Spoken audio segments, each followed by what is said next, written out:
Kingeten county nebo Kericho ketokige county nebo Uasin Gishu ole kakokon kurset sigik kobun nganaset nebo Eldoret en county nebo Uasin Gishu nebo koityi kot neking'ate ng'atutik nebo boror nebo kutakokimit ng'atutik chetinyegei ak boisietab muswoknotetab kasari en kwenutab lagok chetakomiten ng'weny kenyisiekwak en 18.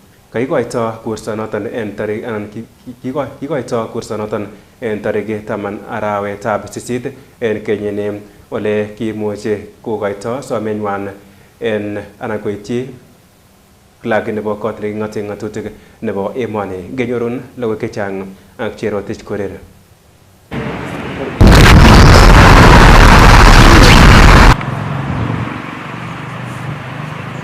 Watoto wetu ambao katika miaka kuanzia 13 kuelekea 19 wamefungiwa na mitandao, wamefungiwa makundi kwa mitandao ambapo wanavyowasiliana hakuna anaelewa, na pia tumeona serikali imelegea kwamba huu ni mfumo mpya katika nchi yetu, na tumeona serikali imelegea. Hawa watoto wamekuwa na hiyo haiba ya kutumia mitandao kwa jio isieleweka, na hatutaki kusema yale matukio tumishi gose mtokea ya mitandao ya kijamii, lakini pia ni vyema tuelewe kwamba yale matukio yanachangia sana na mitandao ya kijamii, ambapo shule, wazazi na pia marafiki wa shule hawakuelewa kinachotendeka katika hiyo mitandao.